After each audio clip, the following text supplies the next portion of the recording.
Shadowkiss, Chapter 26.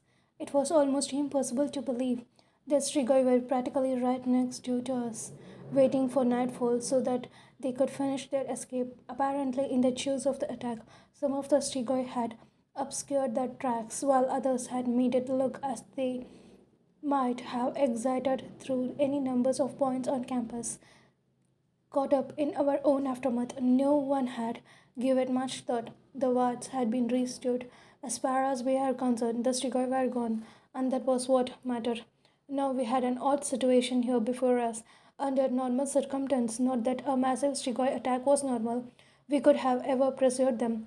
Those kidnapped by Strigoi were usually written off or dead, and as Mother had pointed out, guardians rarely know where to look out for Strigoi this time. However, we know the Strigoi were estimately trapped. It presented an interesting dilemma. Well, it was not a dilemma to me. I honestly could not figure out why we were not in the caves right now, flashing out the Strigoi and looking for survivors. Drummond and I hurried back anxious to act on our news, but we had to wait until all the guardians gathered. Don't interrupt them, Drummond told me as we were about to walk into the meeting that were decided our next course of action. We stood near the doorway, speaking in low voice. I know how you feel. I know what you want to do, but ranting at them is not going to help you get your way. Ranting? I exclaimed, forgetting to speak softly. I see it, he said. That is fire in you again. You want to tear somebody's body. It is what made you so deadly in the fight, but we are not fighting right now. The Guardians have all the information. They could make the right choices. You just have to be patient. Part of what he said was true. In preparation for the meeting, we had relayed all our information and then done some more searching. Investigation had revealed that several years ago, one of the Morai teachers had taught a geology class and mapped the caves out, providing us with everything we needed to know about them. The entrance was 5 miles from the academic's back borders. The cave's longest chamber was about a half mile long, the far side letting out about 20 miles from the dirt road of the map. It had been believed that the landslide had blocked both entrances. Now we realized clearing those out could not be too difficult with Strigoi strength, but I was not sure I trusted what Drummond said about the Guardians making the right choice. Minutes before the meeting began, I appealed to my mother. Please, I told her, we have to do this. She looked me over. If there is a rescue, it is not going to be we think you're not going. Why? Because our numbers were so bad as the first time there were no guardians dead. She flinched. You know I can help. You know what I did. I am a week away from my birthday and only a few months from away from graduation. You think something magical happened to me before then? I have got a few more things to learn, yeah, but I don't think that is big enough to stop me from helping. You guys need as much as help as you can get, and there are plenty of other non-wise who were ready to, being Christian, and we could be unstoppable. No, she said quickly, not him. You should have never forgotten a Morai involved, let alone one as young as him. But you saw what he could do. She don't argue that. I saw the indutional on her face. She glanced at the time and signed. Let me check something. I don't know where she went, but she was 15 minutes late for the meeting. By then, Alberta had already debriefed the Guardians on what we have learned. Mercifully, she skipped the details about how we have gotten our data, so we don't have to waste time explaining the coast part. The caves layout were explained in detail. People asked questions. Then decisions time came. I braced myself. Fighting Strigoi had always meant relying on a different strategy. We attacked one when attacked. Previous arguments for an offensive had always failed. I expected the same one. Only it don't come. One by one, the Guardians stood up and expressed their commitment to going on the rescue mission. As they did, I saw the fire Drummond had spoken of. Everyone was ready for a fight. They wanted it. The Strigoi had gone too far. In our world, there were only a handful of places that were safe. The royal court and our academics. Children were sent to places like Sten Waldemix with the certainty they could be protected. That certainly had been shattered. and we could not stand for that, especially if we could still save lives. Any anger, victorious feeling burned in my chest. Well then, said Alberta, glancing around. I think she was surprised as I was, though she too had been in the favor of a rescue. We will plan the logistic and head out. We will still got about a 9 hours of daylight to go after them before they leave. Wait, said my mother, standing up. All eyes turned to her, but she don't bat an eyelash under the scrutiny. She looked fiercely incapable, and I was immensely proud of her. I think there is one more thing we should consider. I think we should allow some of the senior non-voice to go. This started a small outcry, but it only came from a minority. My mother gave an argument similar to what I had given her. She also maintained that non-voice could not be in the front lines, but that we could serve more as a backup should any Strigoi get through. The Guardians had almost approved on this idea when she dropped another bomb on them. I think we should bring some Morai with us. Celestia stood up. She had a huge gush on the side of her face. It made the burrows I could see on her the other day seems like a mosquito bite. What? Are you incensed? My mother mixed her with a calm look. No, we all know that what Rose and Christian Azira did. One of our biggest problem with Strigoi is getting past their strength and speed to go in for the kill. If we bring fire-using Morai, we had a distraction that will give us an edge. We can cut them down. A debate broke out. It took every ounce of self-control I had not to join in. I remembered Trumett's words about not interrupting, yet as I listened to it, I could not help my frustration.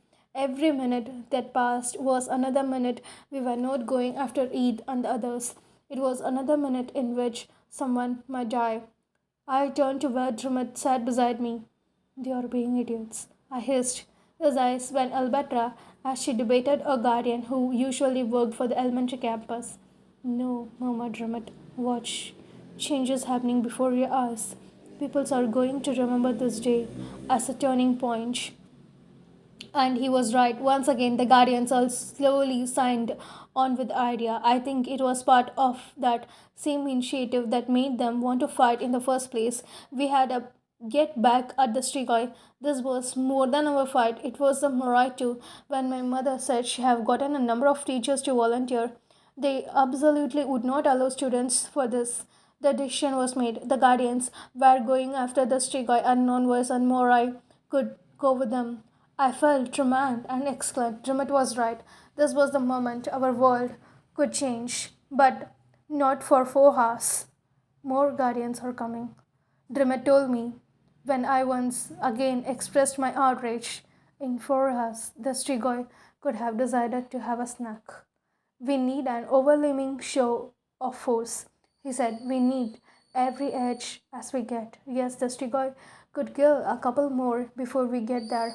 I don't want that, believe me, but if we go in unprepared, we could lose more lives than that. My blood boiled. I know he was right, and there was nothing I could do about it. I hated that. I hated being helpless. Come on, he said, gesturing towards the exit. Let's take a walk. Where? It does not matter. We just need to get you calmed down, or you will be in no shape to fight. Yeah, are you afraid of my possible incense dark side coming out? No, I'm afraid of my normal Rose Hathaway side coming out. The one that is not afraid to jump in without thinking when she believes something is right. I gave him a dry look. Is there a difference? Yes, the second one scares me. I resisted the urge to elbow him. For half a heartbeat, I wished I could close my eyes and forget about all the hurt and bloodshed around us. I wanted to lie in the bed with him, laughing and teasing, with neither of us worried about anything else except each other. That was not real, though. This was. Won't they need you here? I asked. No, most of what they were doing now is waiting for the others, and they have more than enough people right now to help plan the attack. Your mother's leading that. I followed his gaze to where my mom stood, in the center of the group of guardians, pointing with sharp, forceful motions towards what looked like maps.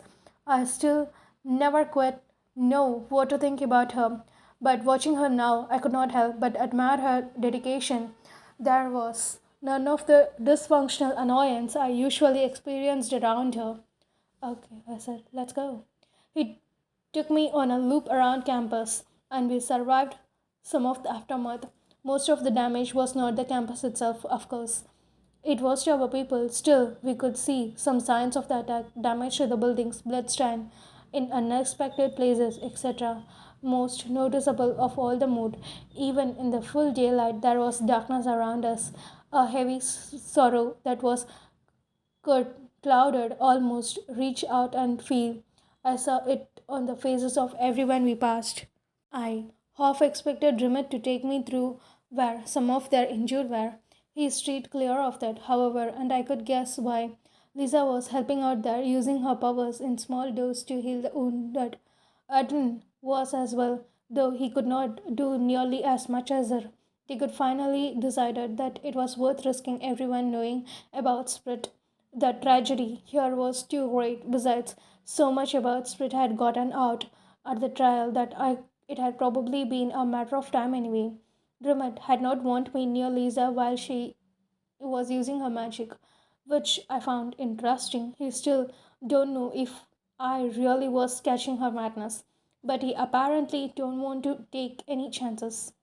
You told me you had a theory about why the war broke, he said. We extended our circuit of campus not far from where Jesse's societies had met last night. I nearly forgotten. Once I could piece it together, the reason had been perfectly obvious. No one had really asked many questions about it, not yet. The immediate concerns had been to get new wards up and tend to our own people. The investigation could occur later. Jess group was doing their initiation right here by the wards. You know how stakes can negate words because the elements go against each other. I think it is the same thing. Their initiation rites used all the elements, and I think they neglected the words in the same way. Magic is used in all the time on campus, though, pointed out Drummond. In all the elements. Why has this never happened before? Because the magic is not usually happening right on the top of the wards on the edges, so the two don't usually conflict. Also, I think it makes a difference in how the elements are being used. Magic is life, which is why it destroys Strigoi and why they cannot cross it. The magic in stakes is used as a weapon. So was the magic in the torture session. When it used in this sort of negative way, I think it cancels out good magic. I shivered, recalling the sickening feeling I could felt when Lisa had used spirits to tournament chess. It had not been natural. Drummond started at a broken fence that marked one of the academic boundaries. Incredible. I never could have thought that was possible, but it makes sense. The principle really is the same as for the stakes. He smiled at me. You have thought about this a lot. I don't know. It just sort of fell together in my head. I growled, thinking of Jess' idiotic group. Bad enough they could have done what they did to Lisa. That was enough to make me want to go and kick their asses. Though not to kill them anymore. I've learned some restraint since last night. But this, letting Strigoi into the school? How could something so stupid and pretty on their part have led to sort of disaster? It almost could have been better if they had tried to make this happen. But no, it had came about through their glory-seeking game. Idiots, I muttered. The wind picked up. I shivered, and this time it was from the chill temperature, not my own uneasiness. Spring might be coming, but it certainly was not there yet. Let's get back inside, Drummond said. We turned around as we walked towards the heart of the secondary campus aside the cabin. Neither of us slowed down or obviously looked at it, but I knew as actually aware of it I was. He proved it when he spoke a moment later. Rose, about what happened. I groaned. I know it. I know this was going to happen. He glanced over at me and started. That what was going to happen? This the part where you give me the huge lecture about how what we did was wrong and how we should not have done it and how it's never going to happen again. until the words left my mouth. I don't realize how much I could feared he could say that. He still looked shocked. Why could you think that? Because that is how you are, I told him. I think sounded like a hypocritical. You always want to do the right thing, and when you do the wrong thing, you have to fix it and do the right thing. And I know you're going to say that what we did should not have happened and that you wish. The rest of what I might have said was smooth as Dermot wrapped his arms around my waist and pulled me to him in the shadow of a tree. Our lips met, and as we kissed, I forgot about all the worries and fears that they could say what we have done was a mistake. I even, as impossible as it seems, forget about the dust and destruction of the Strigoi just for a moment. When we finally broke apart, he still kept me closer to him. I don't think what we did was wrong, he said softly. I'm glad we did it. If we could go back in time, I could do it again. A swell feeling burned with my chest. Really? What made you change your mind? Because you're here to resist. Because you're hard to resist, he said, clearly amused at my surprise. And do you remember what Rhonda said? There was another shock hearing her about brought up. But then I recalled his face when he could listen to her and what he could said about his grandmother. I tried to remember Rhonda's exact words. Something about how you're going to lose something. I apparently don't remember it so well. You will lose what you value the most. So treasure it while you can. Naturally, he knew it word for word. I scoffed at the words at the time, but now I try to deprive them. At first, I felt a surge of joy. I was what he valued the most. Then I gave him a startled look. Wait, you think I'm going to die? That is why you slept with me? No, no, of course not. I did what I did because, believe me, it was not because of that, regardless of the specifics, or if it was even true. She was right about how easily things can change. We try to do what is right, or rather, what others say is right, but sometimes, when that goes against who we are, we have to choose. Even before the Strigoi attack, as I watched all the problems you were struggling with, I realized how much you meant to me. It changed everything. I was worried about you, so worried, you have no idea, and it became useless to try to act like I could ever put any moral life above yours. It is not going to happen, no matter how wrong others say it is. And so I decided that is something I have to deal with. Once I made that decision, there were nothing hold us back. He hesitated, seems to replay his words as he brushed my hair from my face. Well, to hold me back. I am speaking for myself. I don't mean to act like I know exactly why you did it. I did it because I love you, I said, like it was the most obvious thing in the world, and really it was. He laughed. You can sum up in one sentence what it takes me a whole speech to get out. Because it is that simple. I love you, and I don't want to keep pretending like I don't. I don't either. His hand dropped from my face and found my hand. Fingers entwined, we began walking again. I don't want any more lies. Then what will happen now with us? I mean, once all of this is done, with us Strigoi. Well, as much as I hate to reinforce for your fears, you are right about one thing. We cannot be together again for the rest of the school year. That is, we are going to have to keep our distance. I felt a little disappointed by this, but I know with certainty he was right. We might finally have reached the point where we were not going to deny our relationship anymore, but we could hardly flaunt it while I was still a student. Our feet splashed through slush.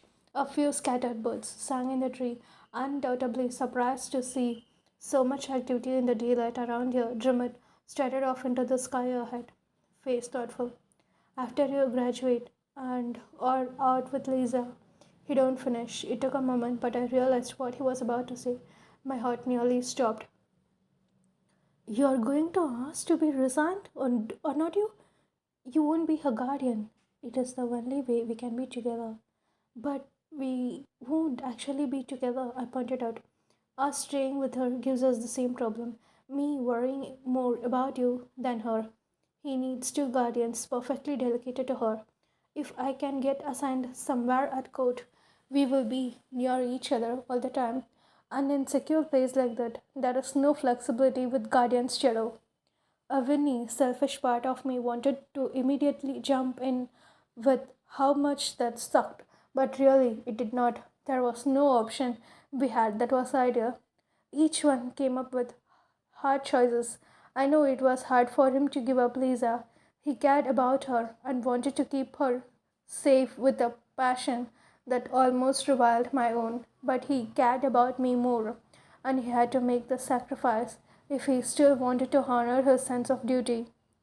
Well, I said, realizing something. We might actually see more of each other if we guarding different people. We can get time off together. If we both find with Lisa, we could be swapping shift and always be apart. The trees were thinning up ahead, and which was shame because I don't want to let go of his hand. Still, a surge of hope and joy began to blossom in my chest. I felt wrong in the way of such tragedy, but I could not help it. After all this time, after all this heartache, Trimit and I were going to make this work. There were always the possibility he could get assigned from away from the court, but even so, we could still manage to get some time off together every once in a while. The time apart could be agony, but we could make it work, and it could be better than continuing to live with a lie. Yes, it was really going to happen. All of Darren worries about me coping with the conflict pieces of my life could be for nothing. I was going to have it all, Lisa and Remit. The thought that I could be with both of them was going to make me strong. It could carry me through this Strigoi attack. I could tuck it away back in my mind like a good luck charm. Dream it, and I don't say anything else for a while. Like always, we don't have to. I know he was feeling the happy buzz. I was. Despite the static exterior, we were almost out of the forest, back in the sight of the others. When he spoke again, you'll be 18 soon. But even so, he signed. When this comes out, a lot of people are not going to be happy. Yeah, well, they can deal. Rumors and gossips I can handle. I also have a feeling your mother is going to have a very ugly conversation with me. You're about to face down Strigoi, and my mother's the one you scared of? I could see a smile playing with his lip. She is a force to be reckoned with. Where do you think you got it from? I laughed. It is a wonder you bothered with me then. You worth it, believe me. He kissed me again, using the last of the forest shadows for cover. In a normal world, this could have been happy romantic walk. The morning after sex, we could not be prepared for the battle and worrying about our loved ones. We could be laughing and teasing each other while secretly planning our next romantic getaway. We don't live in the normal world, of course, but in this case, it was easy to imagine we did. He and I reluctantly broke apart, left the woods, heading back together to the Guardian's building. Dark times were ahead of us, but with this kiss still burning my lips, I felt like I could do anything, even face down a pack of Strigoi.